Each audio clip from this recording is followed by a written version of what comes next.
Good morning అండి. Welcome back to my channel. అందరూ ఎలా ఉన్నారండి? నేనైతే చాలా బాగున్నాను. మీరు కూడా బాగుండాలని ఆశిస్తున్నాను. అందరూ బాగుండాలి, అందులో మనం ఉండాలని కోరుకుంటూ మీ కవిత. ఈరోజు వీడియో ఏంటంటే గులాబ్ జామ్ అనమాట. ఇంట్లోనే ఈజీగా గులాబ్ జామ్ ఎలా చేసుకోవచ్చు ఏంటో చూసేద్దామా? వచ్చేసేయండి. ఇదైతే మనకి 200 గ్రామ్స్ ఆర్ 180 గ్రామ్స్ ఉంటుంది. చూడండి, 180 గ్రామ్స్ ఉన్నటువంటి ఈ యొక్క ఎంటీఆర్ గులాబ్ జామ్ ప్యాకెట్కి చిన్న ఒక 2 మినిట్స్ బంద్ చేయవా? ఒక 2 కప్స్ మనం వాటర్ తీసుకొని దాంట్లో నేను రైస్ కుక్కర్లో వచ్చే కప్పు ఉంటుంది కదా, దీంతో 1 కప్పు షుగరు, దాంతోపాటు ఇంకొక సగం షుగర్ వేస్తాను, సరిపోతుంది. ఇది వేసేసి స్టవ్ పైన పెట్టేసి ఇది మంచి కరిగేదాకా కరిగించేసుకుని, ఇక్కడ మనకి ఇది పాకం రావాల్సిన అవసరం లేదు. కొంచెం కలర్ ఇప్పుడు మనకు వైట్గా ఉంది కదా, కొంచెం గోల్డెన్ బ్రౌనిష్ కలర్ వచ్చేంత వరకు కుక్ చేసుకోవాలన్నమాట. దీన్ని ఇలా మంచిగా కలుపుతూ కరిగించుకుందాము. ఆ లోపల మనము ఈ యొక్క ఎంటీఆర్ గులాబ్ జామ్ మిక్చర్ ఉంది కదా, ఆ యొక్క పిండికి వేడి చేసి చల్లార్చుకున్నటువంటి పాలు పోసుకుందాం. మీగడ వస్తుంది. ఇన్ని పాలు సరిపోతాయి, మస్తు అవుతాయి. ఈ యొక్క ప్యాకెట్కి కరెక్ట్ ఈ గ్లాస్ పాలు సరిపోతాయి. ఎప్పుడు ఈ గ్లాస్ పాలతో పోస్తాను. ఇట్లా చాయ్ అయితే ఉంది.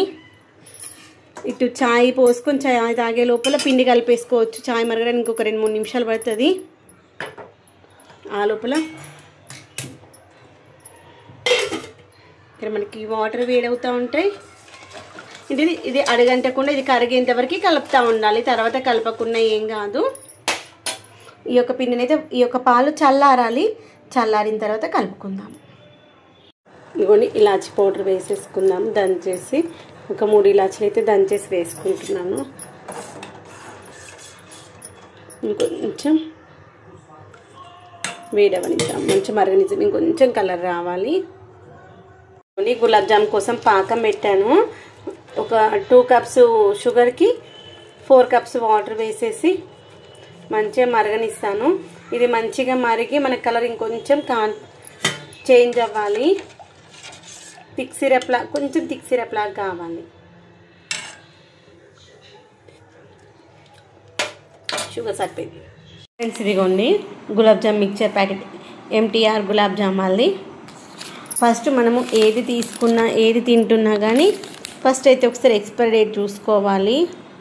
2026 మార్చ్ 23 వరకు ఉంది. ఇదైతే మనకి అక్టోబర్ 12 ఈరోజు 2025 కాబట్టి ఓకే ఉంది. ఎందుకంటే 1-2 సార్లు చెక్ చేసుకుని అయితే చెయ్యాలి. మొన్న ఒక రోజు అయితే అలానే అయింది. మేము ఒక రామాయంపేట వెళ్ళినప్పుడు ఒక కూల్ డ్రింక్ తీసుకున్నాము. ఆ బేకరీ యాక్చువల్గా మాకు ఇంతకుముందు తెలిసిన వాళ్ళ బేకరీ అనమాట. మేము వెళ్ళక కూడా ఆ బేకరీకి చాలా ఇయర్స్ అవుతుంది. మళ్ళీ అన్నయ్య వాళ్ళదేనేమో అని వెళ్ళాము. తీరా చూస్తే అన్నయ్య వాళ్ళది కాదు బేకరీ, వేరే వాళ్ళది ఉంది. అడిగితే లేదు, వాళ్ళు తీసేసిన తర్వాత వేరే వాళ్ళని తీసుకున్నామని చెప్పారు. తర్వాత మేము అక్కడ కొన్ని ఐటమ్స్ తీసుకున్నాము. ఏది కూడా ఫుడ్ బాగాలేదు, క్వాలిటీ బాగానిపించలేదు, టేస్ట్ వైజ్ కూడా బాగాలేదు. తర్వాత కూల్ డ్రింక్ ఒకటి 1 లీటర్ బాటిల్ తీసుకున్నాము, పల్పే ఆరెంజ్. అఖిల్కి ఇష్టమైన చిల్లలు ఇద్దరు తాగుతారనే ఉద్దేశంతో తీసుకున్నాక నా నాన్న కోల్డ్ ఉందన్న విషయం నేను మర్చిపోయాను. అయితే అఖిల్ సగం తాగాడు బాటిల్. తర్వాత ఇంటికి వచ్చాక అఖిల్కి ఎందుకో డేట్ గుర్తొచ్చింది. సడన్గా పోయి ఫ్రిడ్జ్లోకి వెళ్ళి బాటిల్ ఓపెన్ చేసి చూసేసరికి కరెక్ట్ మేము తీసుకునే దానికంటే 1 రోజు ముందు వరకు మాత్రమే డేట్ ఉంది. ఈరోజు 12th అనుకోండి, 13th వరకు మాత్రమే డేట్ ఉందన్నమాట. యాక్చువల్గా మనము ఫుడ్ ఐటమ్స్ ఏవైనా కానీ 1 డే బిఫోర్ ఆర్ 2 డేస్ బిఫోరే దాన్ని తినకుండా ఉండడం బెటర్. నేనైతే అసలు వాడను. మనకు ఒక 1-2 మంత్స్ ఉందనుకోండి దానిపైన ఎక్స్పైర్ డేటు, 1-2 డేస్ బిఫోరే మనం దాన్ని స్కిప్ చేసేసేయాలి. ఎందుకంటే వాళ్ళు ఎంతవరకు పర్ఫెక్ట్గా వేసారో తెలియదు కదా. ఓ 2 రోజుల ముందు మనము ఆ ఎక్స్పైర్ డేట్ కంటే 2 రోజుల ముందు మానేసి బెటర్ కదా అనిపిస్తుంది. ఆ రోజు అఖిల్ చూశాడు కాబట్టి బెటర్ అయింది. అఖిల్కి ఎందుకు డౌట్ వచ్చిందో నాకు అర్థం కాలేదు. అఖిల్కి చెప్తా అనమాట, ఏదైనా ఫుడ్ తీసుకున్నా కానీ మన పాల ప్యాకెట్ తీసుకున్నా ఎక్స్పైర్ డేట్ చూడాలి నాన్న, దేనికి ఎక్కడ ఉంటుంది ఎక్స్పైర్ డేటు, అది ఎలా చూడాలి అవన్నీ చెప్తా అనమాట. పాల ప్యాకెట్ అనుకోండి, ఈరోజు 12th అని చెప్పా కదా, దానిపైన 13th అని ఉంటుంది. అందుకోసమని మనం ఒకసారి చూసుకున్న తర్వాత చేయాలి నాన్న అని చెప్తాను. అది తీసుకున్నప్పుడు అబ్జర్వ్ చేసి ఉంటాడు, కానీ ఆ రోజు డేట్ ఎంత అనేది గుర్తుకు లేదనమాట. అదే అనిపించింది, అమ్మో లక్ బాగుంది, ఇంకేం రియాక్షన్ కాలేదు అనిపించింది. అందుకే మనం ఫుడ్ ఏది తినేటప్పుడు 1-4 సార్లు చెక్ చేసుకొని ఎక్స్పైరీ డేట్లు, దానికి ఫుడ్ క్వాలిటీ ఎలా ఉందో చూసాకే తినాలి.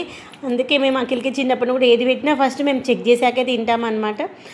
అయితే అప్పుడు నాకు దుర్గా నవరాత్రులు నడుస్తున్నాయి అనమాట. నేను నాన్ వెజ్ తినను, బయట ఫుడ్ తినను కాబట్టి వాళ్ళ నాన్న బిస్కెట్స్ కూడా టేస్ట్ చేశాడు. బేకరీలో తీసుకున్న ప్రతి ఫుడ్ వాళ్ళ నాన్న టేస్ట్ చేసి, వద్దు నాన్నది క్వాలిటీ బాగాలేదు, మనం బయట ఇంకా వేరే ఏమైనా తీసుకుందాము అనేసి ఇంకా స్కిప్ చేశారనమాట. అందుకే పిల్లలకి ఏ ఫుడ్ పెట్టినా ఒకసారి చెక్ చేసాకే పెట్టాలి.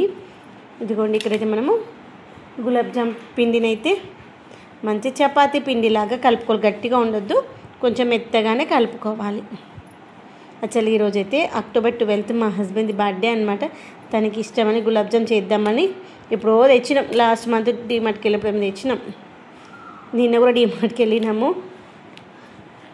ఈరోజు పొద్దున్న చేద్దామనుకున్నా, పొద్దున హడావిడిలో బిజీలో చేయలేదన్నమాట. Biryani, chicken curry, mutton curry ఇవి చేసేసరికి అలసిపోయినాం, ఇంకొద్దని ఊరుకున్నాను. ఇప్పుడు ఈవినింగ్ అయితే పిండి కలిపేసి పైకి వెళ్ళేసి పూలు తెంపుకొచ్చేసి చేసేద్దాం. ఓకేనా ఫ్రెండ్స్? ఇదిగోండి గులాబ్ జామున్లు అయితే మనం పిండి మంచిగా కలిపేసుకున్నాం కదా, ఇలా ఉండాలి. నేను చేతికి ఆయిల్ కూడా ఏం పెట్టుకోవట్లేదు. ఇప్పుడు 2 చేతుల మధ్యలో పెట్టేసి ఇలా రబ్ చేస్తూ ఉంటే మనకి మంచిగా ఉండలు వస్తాయి. ఇలా క్రాక్స్ లేకుండా తయారు చేసుకోవాలి.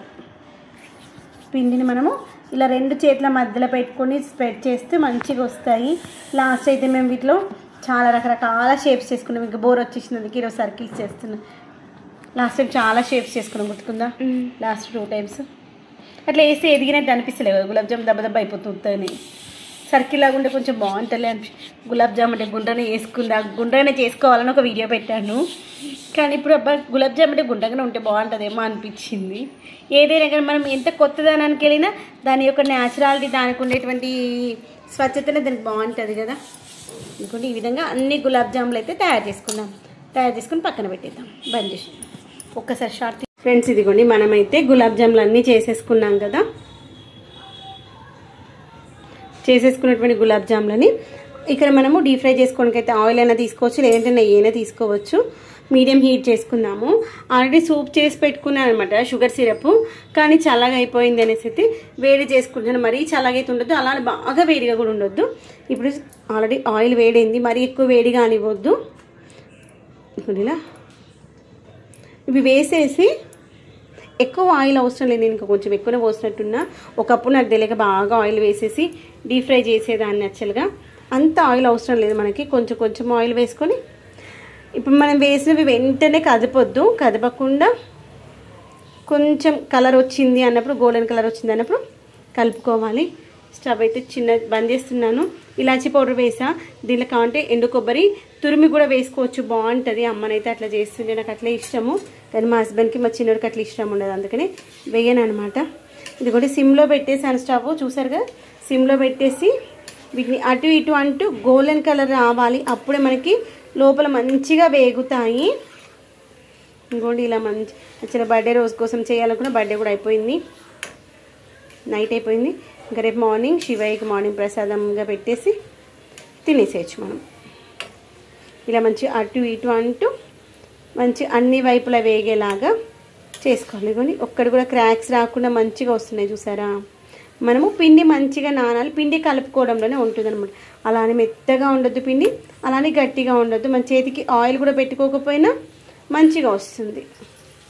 చూడండి, ఇలా మంచి అటు ఇటు అంటూ ఇలా ఇంకొంచెం కలర్ రానిస్తాము. ఇంత బాగున్నాయి కదా. ఏదైనా మనము పిండి వంటలు ఇంట్లో చేసుకున్నాం అనుకోండి, హైజీనిక్గా ఉంటుంది.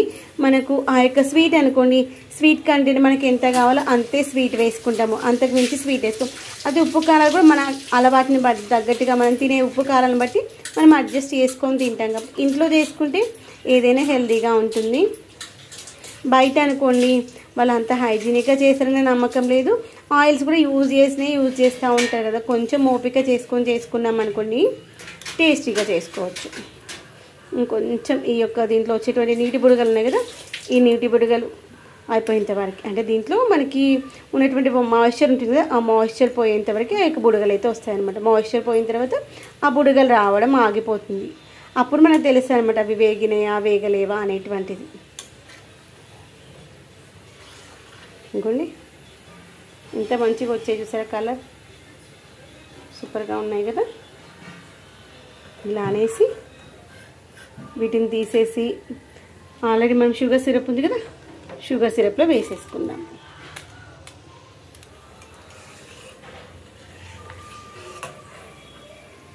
పక్కన పెట్టేసుకున్నాం అనుకుని వేసుకోవడం ఈజీగా ఉంటుంది.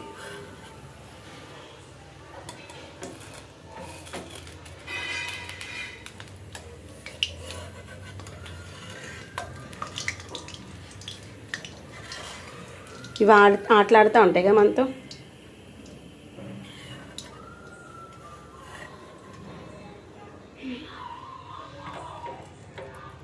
ఇప్పుడు నెక్స్ట్ వాయి వేసేసుకుందాం.